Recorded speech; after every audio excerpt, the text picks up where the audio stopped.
여러분은 안녕하십니까? 벌써 오늘 11월 14일 토요일 아침이 되었습니다. 시간은 이렇게 흘러갑니다. 그러나 오늘 이 시간도 하나님의 시간, 카이로스의 시간이 되기를 바랍니다. 어제 우리는 욥의 예배 모습을 봤죠.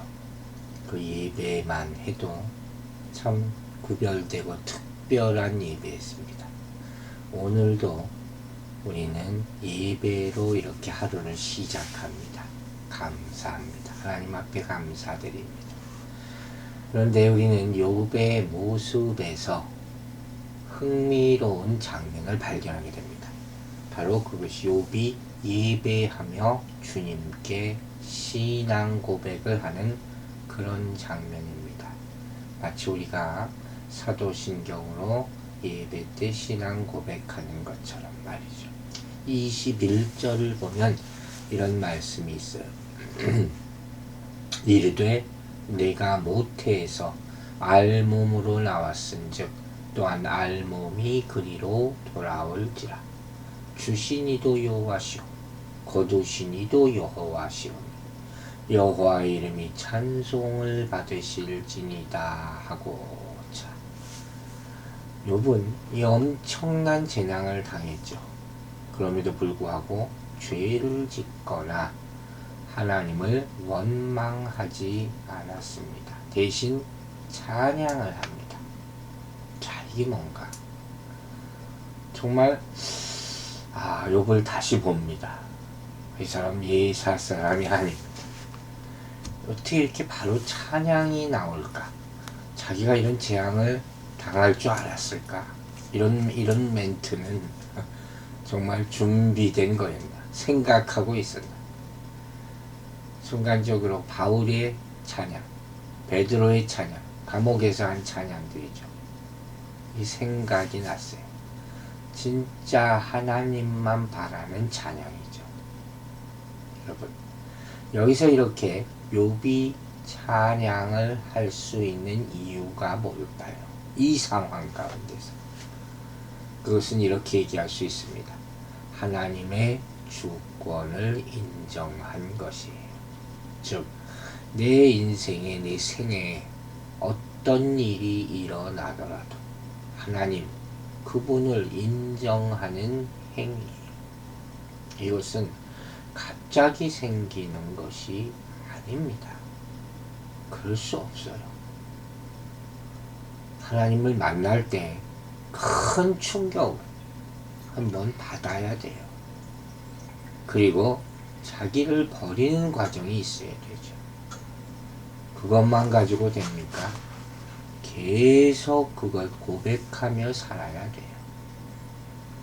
그래야지 이런 찬양이 언제든지 나올 수가 있는 것입니다.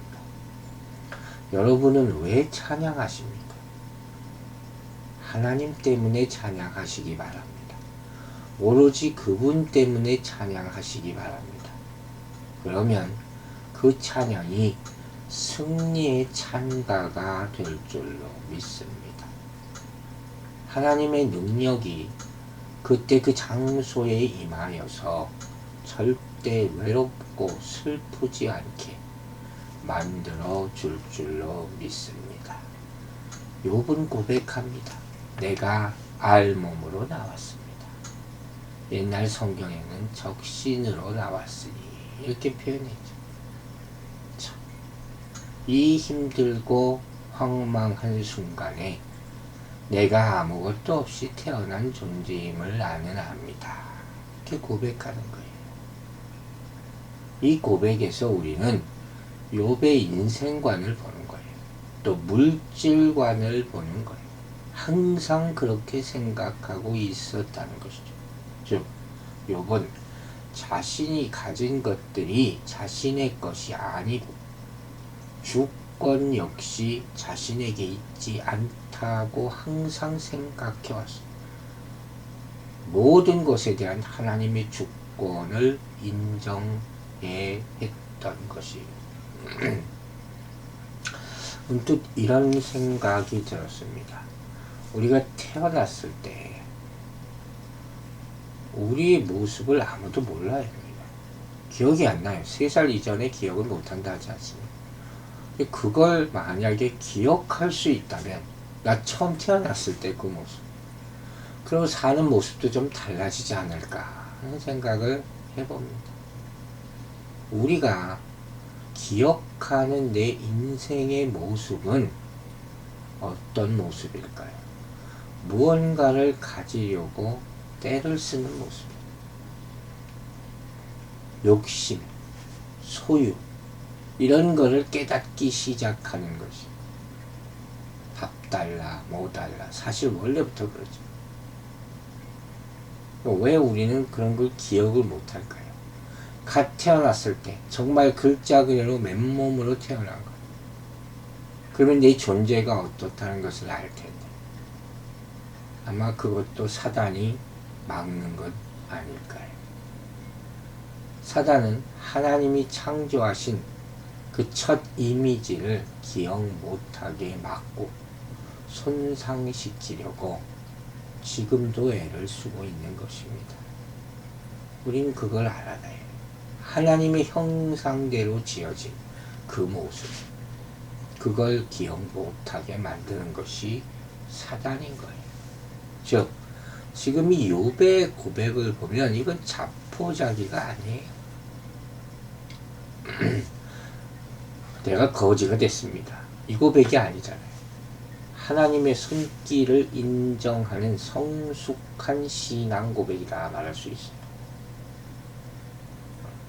그리고 이와 같이 예배를 드리는 목적은 우리가 예배를 통해서 하나님의 주권을 얼마나 인정하느냐 하는 것을 생각하게 하는 거예요. 우리의 예배는 바로 그분이 나의 주인 되심, 내 삶의 주인 되심을 고백하는 거예요. 그게 예배의 이유가 되는 거죠.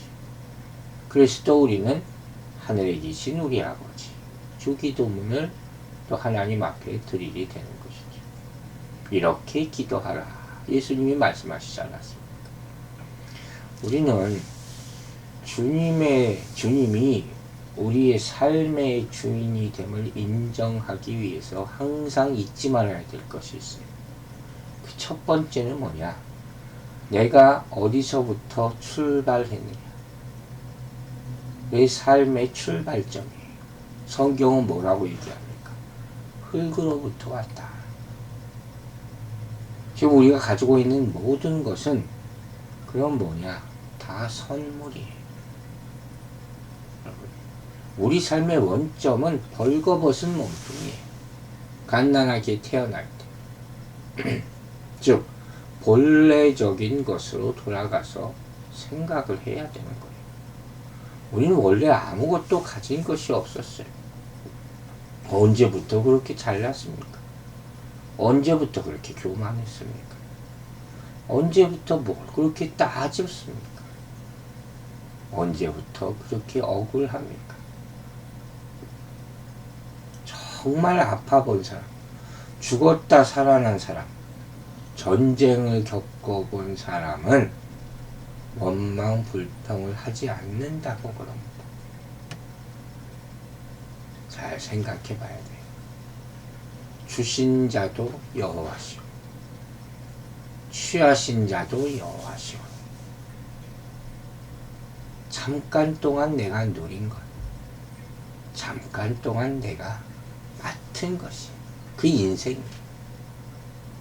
우리가 타이틀이라는 것, 이 세상에 살아가면서 받을 수가 있습니다.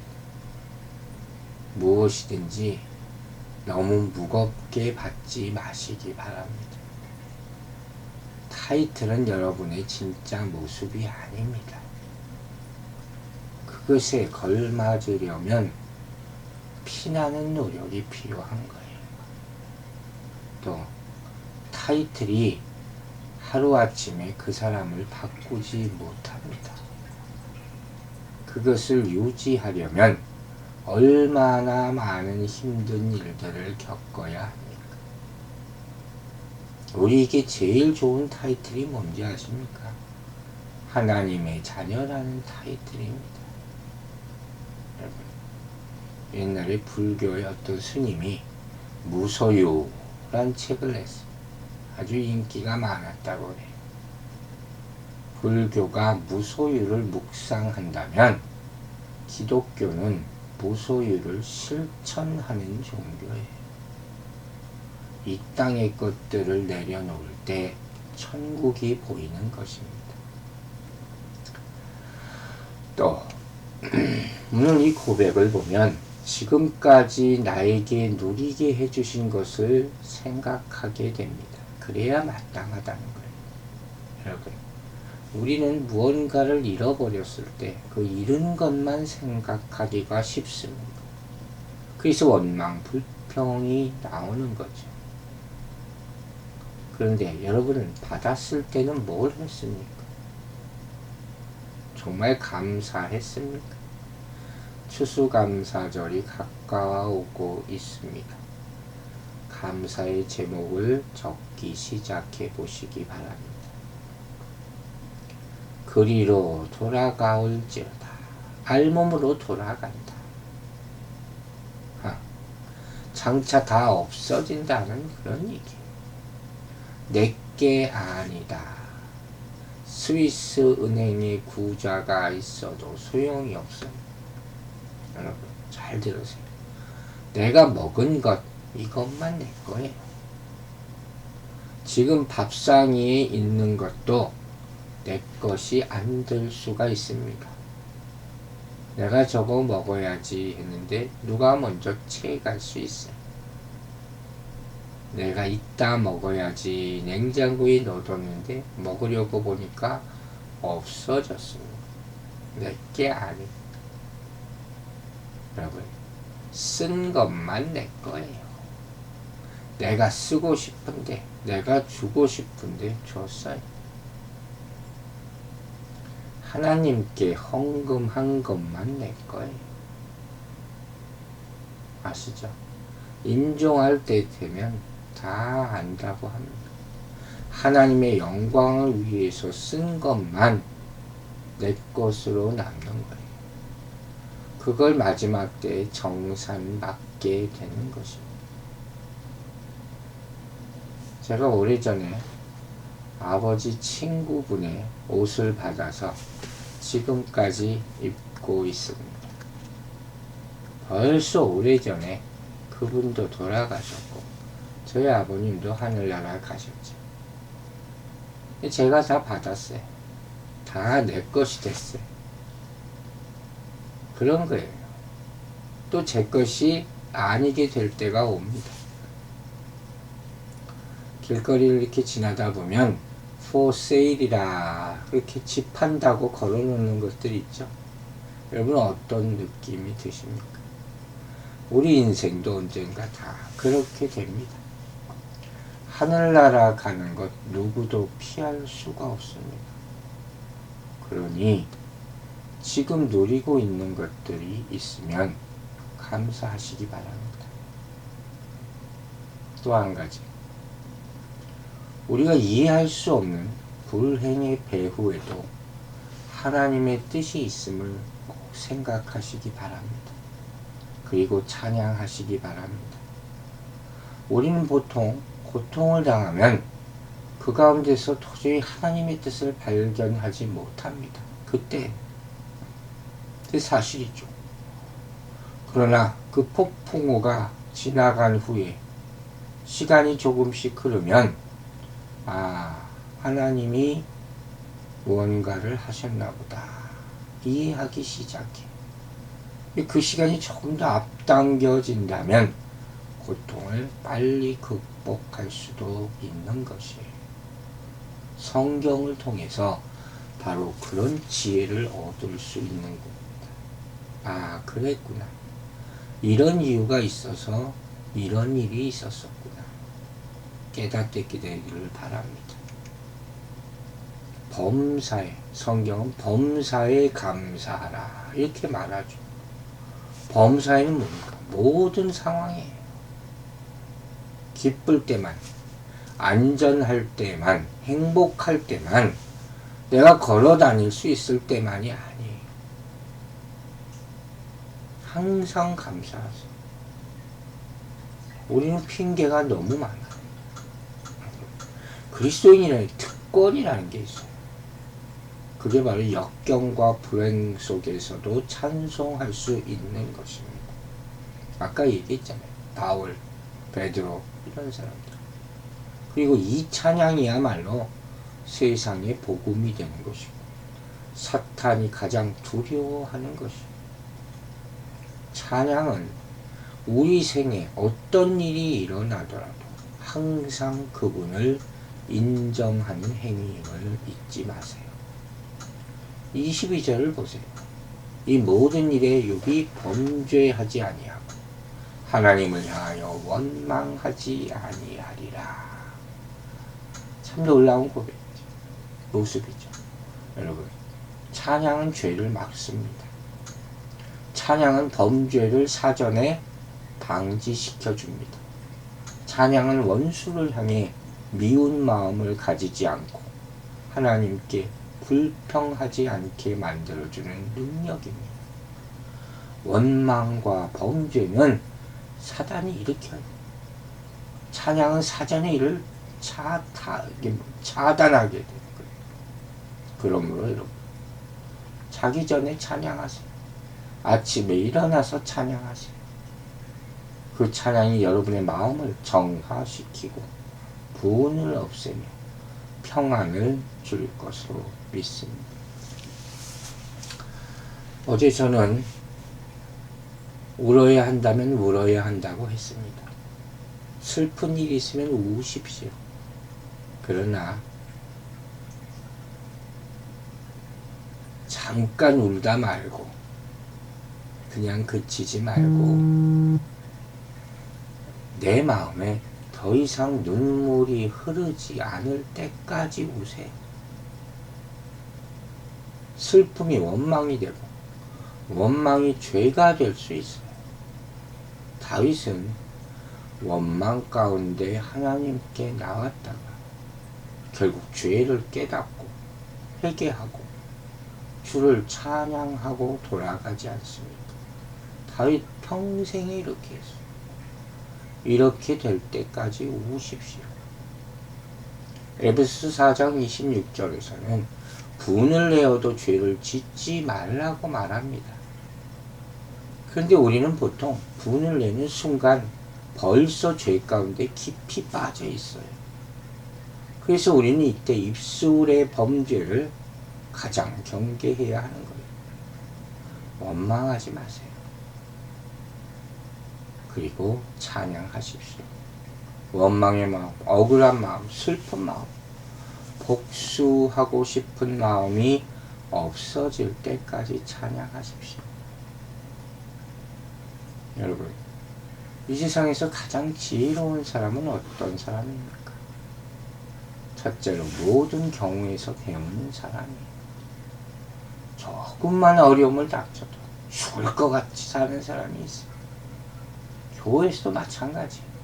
조그만 무슨 일이 일어나면 원망하고 불평하고 온갖 얘기를 하고 다니고 뭐 그렇게 안다고 이렇고 저렇고 말을 합니까? 하나님이 다 들으신다 그랬어. 조금 어려운 일이 있다고 세상 끝난 것 같이 그러지 좀 맙시다.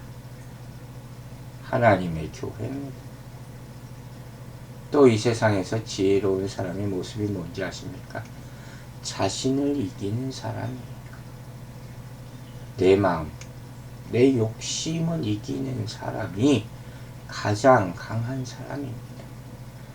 욥이 자기가 잃어버린 것 생각했으면 이런 모습을 어떻게 보이겠습니까? 믿음은 자아를 내려놓는 것부터, 즉 자기 부정이죠. 여기서부터 시작한다고 했어요. 결단이에요. 혼자 못하겠으면 하나님께 도와달라고 지금 당장 구하시기 바랍니다. 여러분, 세상에서 가장 큰 부자가 누군지 아십니까? 자기가 가지고 있는 것을 가장 귀한 것으로 만족하고 사는 사람입니다. 남의 것 부러워하지 않는 사람, 욕심 갖지 않는 사람. 지금 전 세계에서 가장 부자는 온 세상을 주관하시는 여호와 하나님과 만나서 생명의 양식을 받아 먹고 있는 그 사람이 가장 부자입니다. 주신 이도 거두신 이도 여호와심을 깨닫고 찬양하게 되기를 주의 이름으로 축원합니다. 기도하겠습니다. 아버지 하나님, 오늘도 말씀을 통해서 큰 마음에 감동을 주심을 감사드립니다. 우리는 맨몸으로 나왔습니다. 맨몸으로 돌아갈 것입니다. 잠깐 누리는 이 세상에 뭘 그렇게 일희일비하겠습니까? 하나님께서 우리에게 허락하신 이 인생을 하나님과 함께 동행하며 사는 것으로 가장 만족하고 족함을 알며 하나님께 찬송드리며 사는 우리의 남은 인생이 되게 축복하여 주시옵소서. 내일도 거룩한 주일을 맞습니다. 오늘 하루 기도로 준비케 하여 주시고 사단마귀 틈타지 않도록 성령님께서 동행하고 지켜 보호하여 주시옵소서. 감사드리며 예수 그리스도의 이름으로 기도했습니다. 아멘.